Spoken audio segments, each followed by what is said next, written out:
Pertama, saya mencoba untuk berbicara pada sisi praktisnya saja. Dari sisi teori sudah dihabiskan dari perspektif para profesor. Coba saya mencoba mencari celahnya, di mana saya mengambil fokus pada pandemi dan tantangan akselerasi dan kolaborasi menuju Merdeka Belajar. Dan ini sudah tersirat ya dari beberapa ungkapan yang telah disampaikan teman-teman, baik itu terkait dengan masalah kolaborasi, kemudian bagaimana pandemi ini pada akhirnya dalam tanda kutip bisa memaksa untuk melakukan akselerasi. Saya kutip dulu beberapa potret yang ada di masyarakat atau ada di kita, di kalangan akademis, yaitu ada kelatahan dan ada kenyataan. Kita seringkali dalam sebuah pidato, dalam sebuah orasi mengatakan bahwa kita hidup di era revolusi industri 4.0. Kemudian diklaim juga bahwa kita sudah menjadi bagian dari revolusi industri itu. Di sisi lain juga, banyak orang yang mengklaim bahwa kita berbasis teknologi komunikasi, bahwa kita sebagai kalangan akademisi sudah selayaknya menguasai teknologi komunikasi, dan bla bla bla semacam itu. Ya, bahkan ini bukan hanya di kalangan akademisi saja, tetapi kalangan bisnis pun juga sudah banyak yang mengatakan itu. Bahkan banyak di antara mereka yang mengklaim tidak bisa lepas dari teknologi internet. Hingga pada lembaga pun juga mempunyai jargon-jargon yang sifatnya adalah goals internasional. Dan bagaimana kemudian pandemi ini telah menguji kita. Bagaimana kelatan kita itu pada akhirnya itu dibuktikan. Apa kowe omong tok. Nah, ini yang akan dibuktikan di posisi ini. Bahwa ternyata dalam banyak hal kita belum siap, bahkan perilaku kita itu belum mencerminkan itu sebagai karakter dari revolusi industri 4.0. Universitas belum siap dengan teknologi yang secara penuh mendukung pelaksanaan industri 4.0. Di mana di industri 4.0 punya karakter-karakter sendiri. Bahkan dalam gambar ini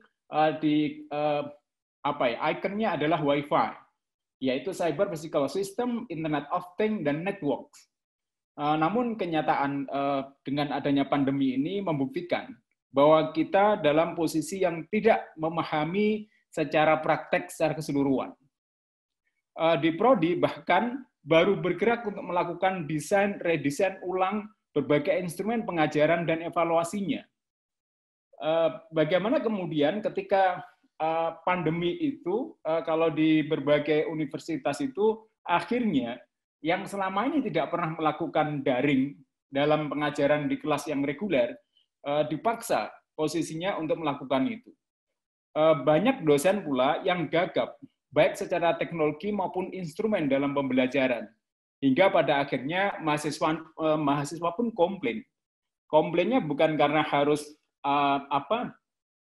duduk berlama-lama dengan menghadap komputer, tetapi juga harus berimplikasi bahwa dia datang atau kuliah yang selama ini hanya membayar UKT, SPP, uang kos, uang jajan, dan pulsa pun itu harus menjadi tambahan lagi. Tidak cukup pulsa atau kredit yang selama ini dia terima. Ya. Kenyataan lain mengatakan bahwa ketika kita selama ini dengan adanya komunikasi, kita pahami bahwa non-verbal communication message itu mendominasi komunikasi kita. Tetapi bagaimana ketika face-to-face communication, non-verbal communication itu banyak terdistorsi, karena kita harus pakai masker. Mana yang meringis, mana yang senyum, mana yang mengkerut, itu tidak akan nampak, karena kita bermasker. Di sini menjadi sebuah problem baru ketika kita berkomunikasi. Sehingga seringkali ketika kita ingin menunjukkan bahwa kita menyapa tanpa harus mengatakan apa-apa, maka mata kita yang melakukan gerakan. Bagaimana kemudian physical distancing atau menjaga jarak itu menjadi sebuah kewajiban ketika kita berada di tempat-tempat umum. Dan ada istilah yang memunculkan, yang muncul di kita sendiri, bagaimana work from home itu banyak didefinisikan dengan cara yang sungguh berbeda. Hingga pada akhirnya ketika adanya pandemi ini memaksa kita bisa mengajar dari manapun. Dengan pandemi ini, itu membuktikan apakah kita selama ini mengajarkan keilmuan kita hanya berbasis apa yang kita ketahui tanpa harus kita paham bagaimana kemudian mengimplikasikannya. Nah, terkait dengan pokok-pokok kebijakan Merdeka Belajar di kampus Merdeka ini, saya coba untuk memilah di poin 4. Jadi hak belajar 3 semester di luar program studi. Meskipun kemudian dari program studi di kita, di konsorsium ini mempunyai peluang untuk melakukan pembukaan program studi baru, yang pada sesi pertama tadi telah dilontarkan, memungkinkan terjadinya program studi baru seperti komunikasi lingkungan, seperti yang dikatakan Prof. Dedi. Dan kemudian ada komunikasi apa yang dikatakan lebih berbicara masalah bencana, kesehatan, dan macam-macam. Namun saya ingin fokus pada hak belajar 3 semester di luar program studi ini. Bahwa intinya dengan adanya kampus Merdeka ini, memungkinkan mahasiswa itu mengambil maksimal 5 semester ada di program studi asal. Kemudian 3 semester itu di luar program studi, yaitu 2 ada di luar program perguruan tinggi dan 1 bisa di luar program studi atau di luar fakultas itu. Nah, kenyataan-kenyataan inilah nanti yang coba kita lihat. Bagaimana kemudian program-program ilmu komunikasi, saya ingin memotret dari ilmu komunikasi di Universitas Brawijaya, itu sudah kemudian dengan gerak cepat melakukan penyesuaian-penyesuaian yang itu memungkinkan terjadinya sebuah proses pembelajaran mengarah ke kampus Merdeka. Jadi hal-hal yang dilakukan oleh teman-teman di jurusan ilmu komunikasi, sebetulnya ketika Kemendikbud itu mengeluarkan surat untuk melakukan pembelajaran daring, maka di sanalah kita langsung melakukan upaya-upaya persiapan. Beberapa kebijakan, contoh yang ada di Universitas Brawijaya, kita tidak ada kelas yang sifatnya luring. Kelas diadakan semuanya adalah daring. Jadi mahasiswa dibatasi geraknya untuk tidak masuk ke area kampus. Jadi area kampus sementara hanya digunakan oleh para pejabat struktural, kemudian dosen atau tendik itu maksimal itu 35%, tetapi kadang dalam prakteknya masih terjadi sampai 50%. Nah, kemudian yang kedua, UB memprioritaskan penyelenggaraan semua ujian itu secara daring pula. Baik itu ujian PKN, skripsi, seminar hasil, hingga ujian tesis dan disertasi. Dan saat ini untuk persiapan perkuliahan semester ganjil, RPS kita sudah sesuaikan. Besok insya Allah Pak Antoni sebagai ketua jurusan akan mempresentasikan bagaimana kemudian redesign kita itu berbicara kepada penyesuaian pembelajaran dengan menggunakan teknologi internet. Ya. Kemudian bagaimana isu-isu penelitian, isu-isu PKN, pengabdian masyarakat itu diarahkan kepada kegiatan-kegiatan yang tetap menjunjung tinggi nilai protokol kesehatan. Kemudian ketika kita bicara pada PKN atau pengabdian masyarakat, bagaimana semaksimal mungkin kita menyelenggarakan pengabdian masyarakat itu berbasis daring pula. Nah, kenyataan-kenyataan yang terkait dengan masalah pembelajaran yang juga telah disampaikan oleh para narasumber sebelumnya. Kita ada muatan asinkronus dan sinkronus. Namun, sebelum ada kebijakan asinkronus dan sinkronus ini, memang kita melakukan perkuliahan seperti aturan-aturan sebelumnya hanya disampaikan secara online. Bisa dibayangkan, Bapak Ibu semuanya, satu SKS itu adalah 50 menit. Jadi kalau 3 SKS tinggal mengalikan 50 menit kali 3. Bayangkan bagaimana nilai kebosanan ketika kita tidak mampu melakukan sebuah racikan teknologi dalam berkomunikasi melalui media virtual. Kemudian di Untas Brawijaya juga mengoptimalkan, sekarang optimalisasi persiapan untuk virtual learning management. Memang sebelumnya sudah disediakan namanya Google Classroom. Ini yang sifatnya asinkronus.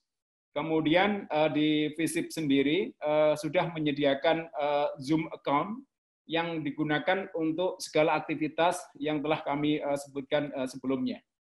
Nah, permasalahan-permasalahan yang bisa saya identifikasi di sini adalah adanya sebuah ketidaknyamanan dalam pembelajaran daring secara psikologis.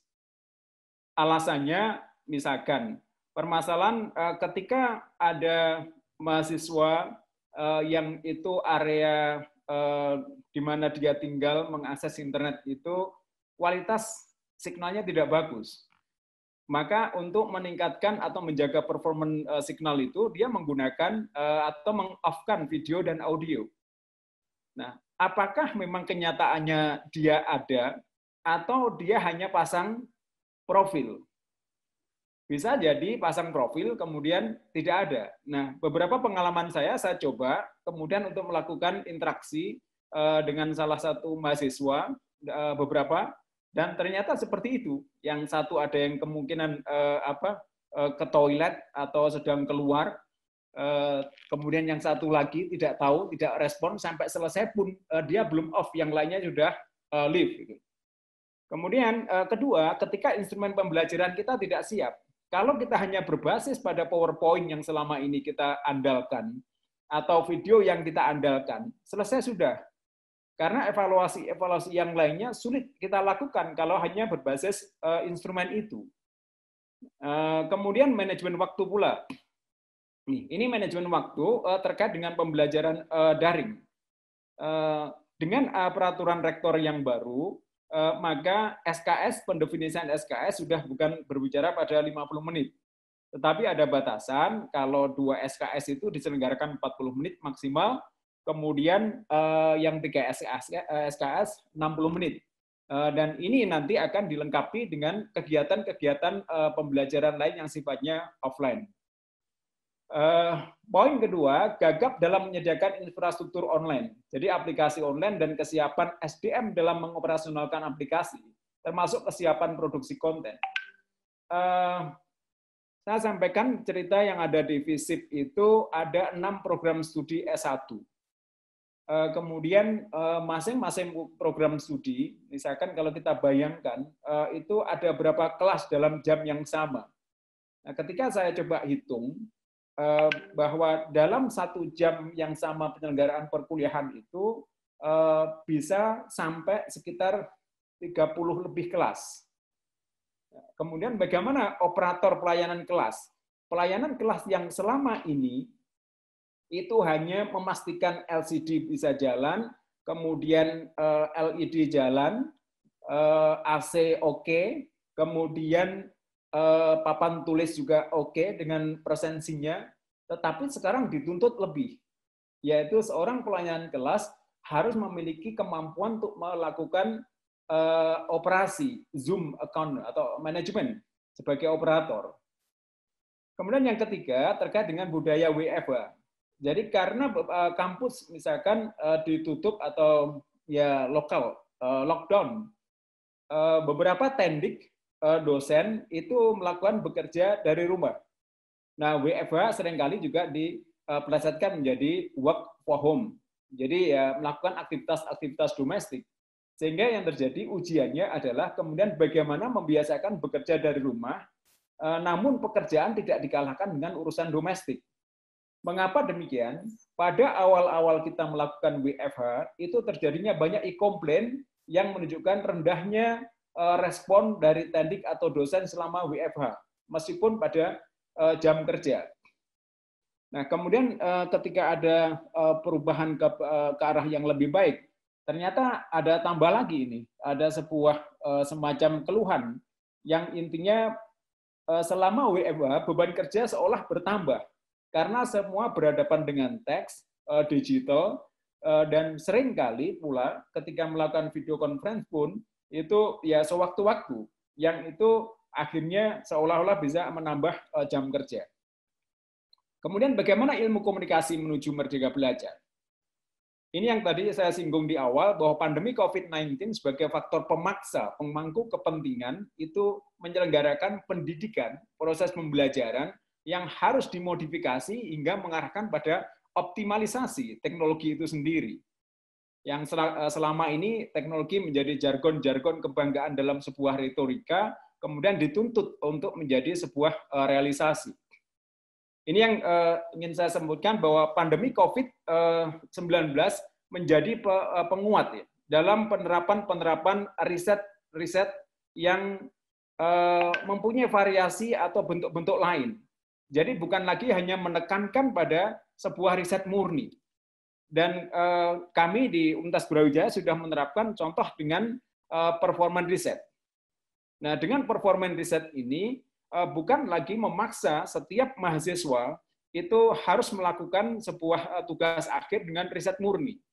Karena tidak semua dari mahasiswa ini pula, ini yang nantinya akan S2 atau kemudian dia terjun dalam dunia-dunia akademis. Ini yang harus kita wadahi, ini sebagai bentuk-bentuk kebebasan atau merdeka belajar dari seorang mahasiswa.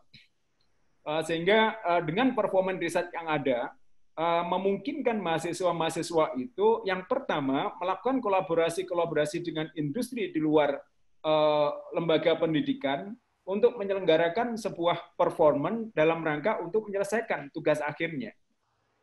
Kemudian yang ketiga, pandemi COVID-19 ini mengingatkan kita tentang pentingnya kesehatan dan menjaga lingkungan. Bagaimana dalam banyak pesan-pesan publik dari pemerintah, dari NGO, itu mengatakan jaga kesehatan.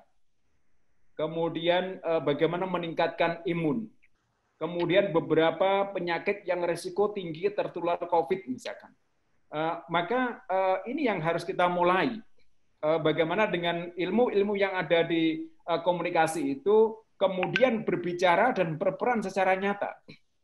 Ilmu komunikasi yang ada di FISIP, misalkan, itu sudah memulai dengan sebuah mata kuliah, yaitu biologi komunikasi.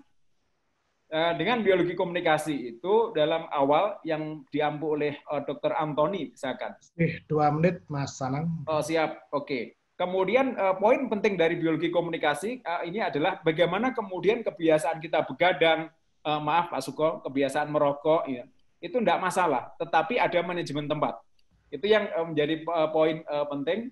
Dan peran konsorsium di sini adalah bagaimana kemudian konsorsium ini menjadi sarana untuk melakukan inisiasi. Yang pertama terkait dengan masalah networking untuk membentuk perkuliahan antar perguruan tinggi itu. Kemudian update knowledge secara daring seperti yang dilakukan ATN misalkan di Australia, kemudian Coursera, itu yang lebih banyak lagi universitasnya, sehingga apa yang kita lakukan di sini bukan lagi hanya membatasi ruang lingkup kita pada ilmu komunikasi saja, namun juga berbicara pada luar universitas, luar fakultas, bahkan poin yang lebih penting lagi adalah beda ke disiplin ilmu yang sudah pernah disampaikan oleh Prof. Hermin, yaitu kita bisa berkolaborasi dengan kedokteran, teknik, dan ilmu komputer.